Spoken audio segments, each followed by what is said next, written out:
Good day! Andito na naman tayo. Medyo matagal tayong hindi nakapag-vlog. May bago tayong project dito sa Tagaytay. So ano siya, yung ang tawag yun, adjacent lot, hindi naman corner to. Ngayon, ito itsura niya ngayon, pero bago to naging ganito, masukal na masukal yan. Pero meron tayong, pag may bagong property kasi, may mga bagay na kailangan ka munang i-secure. Siyempre, sisimulan natin sa bakod. Bakod agad ang uunahin natin, guys, kasi pag bumibili kayo ng property mo sa residential, yung sa rural area, yung mga probinsya, na hindi malinaw yung boundaries. Pag after nyo mapasukat yung mohon, ang una nyong gawin, latagan nyo na muna ng bakod. Sa bakod, okay din yung barbed wire kung budget o cyclone wire, pero ang suggest ko, latagan nyo ng asintada kasi yung cyclone wire, tsaka madaling iusog yun eh. Pansinin nyo sa mga area na marami ng squatter, hindi naman sa Manila, pero sa probinsya area na. Kasi Manila, wala na, malinaw yung boundary nun eh. Sa probinsya, pag marami ng squatter, pansinin nyo yung part na may mga asintada, hindi napapasok. Kasi nga malinaw na malinaw yung boundary. So, unahin nyo talaga yung bakod pagdating dyan. Tapos ngayon, pag magpapatayo kayo ng bakod, ang ginawa ko kasi rito, inasinta ko yung mismong mohon. So, suggestion ko, para hindi na mahaba yung debate kasi nangyayari niya, nagkakatanungan pa kami ng kapitbahay, ba't daw ginit na ako? Temporary lang naman yan. Kung gusto mo magtayo ng mataas, edi walang problema. Kaya lang kasi nakagitna ako. So, suggestion ko sa inyo, kunin nyo lang yung kalahati ng mohon para wala ng question. Kasi may mga taong nakikipagtalo sa 2 inches. May mga taong nakikipagtalo sa 2 inches. Ako, I don't mind.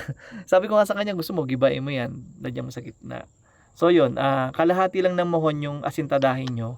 Tapos yung kalahati, i-let go nyo sa kabila. Which is tama naman yun sa geodetic engineer na gitna ng mohon lang yung sa'yo dyan. Hindi sa'yo yung kalahati. So ngayon, after namin asintadahan, gusto ko magkaroon ng hedge. So ang ginawa namin, nagtanim kami ng Eugenia na red. Ayan. Maganda yan kasi magandang pang hedge yan eh. Covered niya mula baba hanggang taas.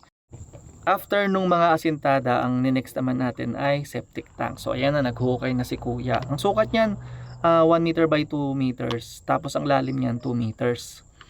So pinauna ko na yan kasi hindi mo alam yung future plans eh. Kung anong gagawin mo dyan, anong laki ng bahay, saan mo ipapesto, ilan yan. So inuna ko na yung septic tank. Tapos pinuesto ko dyan sa pinakaharap. Para if ever na kailangan ng, siyempre may pasipsip ng Poso Negro, dyan ko na ilalagay. Madali na siyang i-access. Tapos, malayo siya sa bahay. So, hindi mo iintindihin pag maghuhukay ka na, ay, kailangan kong, teka, saan ba yung septic tank nito? Baka mabutas namin. Wala kang intindihin kasi yung septic tank niya nasa pinakaharap. So, yung maggagawa ng mga, which is sa mga bagong bahay, ganun talaga, sa garahe nilalagay yung septic tank. Pero sa mga rural area kasi, tinutungtong nila yung CR doon. Maganda talaga yung flush noon, solid. Pagka-flush mo, sobrang saya. Pero ang problem nun, pag i-access mo na, kailangan mo nang linisin, pasipsip or whatever. Mas maganda pa rin na ilayo mo siya, ilagay mo doon siya sa malapit sa kalsada para mas madaling ma-access. Tapos, ayan na, pinagawa na namin CR. Yung CR, 1x2 lang yan. Kasi nga, kailangan minimal lang siya. Dapat malit lang yung space na kakainin niya para hindi siya makaistorbo sa future plans. Tapos siyempre, may provision na rin yan if ever na gusto mong gawa ng cabin. So pag titignan nyo mo siya, ayan na siya. O baka nagtataka kayo, may gate dyan. Kasi ang plano ko dyan, yung hedge tataas. So yung hedge na yun, papasokan ko yun ng cyclone wire sa gitna. Yan, sa gitna, lalagyan ko cyclone wire dyan. So kakainin nyo ng hedge. So hindi mo alam na may bakod palang invisible. So pag tumakbo ka sa hedge, talagang salong-salo ka nyan. Ngayon yung gate ang siyempre gate yun. Pero ano pa lang yan, temporary kasi hindi ko pa naman alam yung plano dyan. Kaya importante lang na secure na. So ayan meron dyang mohon so ginitna ko yan. So asintada yan sa mohon mismo. Pero suggestion ko nga sa inyo, pag gagawin nyo rin yan, dapat kalahati na lang yung mohon ng kakainin nyo para hindi na maging debate. Ayan. Tapos ayan medyo may lalaking Eugenia. Hindi ako nakakabisita kasi, so hindi ko nadidiligan. Iba pa rin yung dinidiligan mo talaga. Kaya ang dami kong tinanim dyan, ilan lang yung nabuhay. So okay lang. Ayan yung mohon nakagitna, di ba?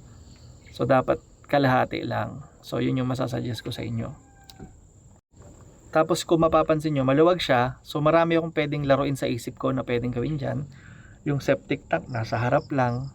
May CR lang doon, bisita. Rain collector yun yung tangke na nakita nyo. Rain collector yun. Para wala pa kasing tubig yan wala pa rin kuryente yan. So kapag Magsi-CR ako, may tubig ako, ayun, may tangke. May lababo rin sa labas. Yan, may nyog. So primarily nung nabili to, wala pa akong idea in mind. Pero bakasyonan sana para sa ating mga parents. Pero wala pang malino na plano. Yan, ganda tignan, di ba? Pinatabas na kasi. May nyog yan sa gitna, kaya meron yung kalamununo sa punso. Papatanggal ko na lang yung dalawang yan. So ito kasi yung unang-unang episode ng Pinamagatang Munti. So subaybayan nyo kung anong mangyayari dito sa ano na to, sa lote na to. May CR doon. Yan, tapos CR doon. Tapos yung drain niyan dito, nakaabang na yung iba pa yung drain ng CR, iba pa yung sa shower area.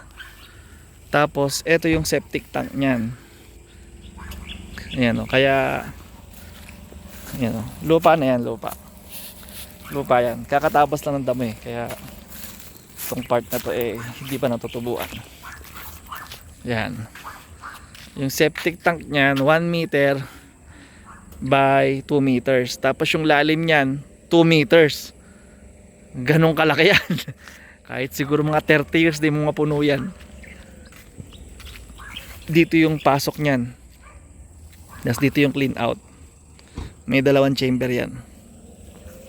Yan. So septic tank yan. Naka-ready na yung septic tank niyan dito sa harap. May setback ka na 1 meter, tapos may setback na 2 meters dito. Naka-ready na yan. So may mohon yan sa kantong-kantong yan. To 1, 2, 3, 4, 5, 5 arokarya yan. Naka-set up. Tapos Eugenia na red yung Eugenia yan, hindi yan yung golden. Mas rare yung red.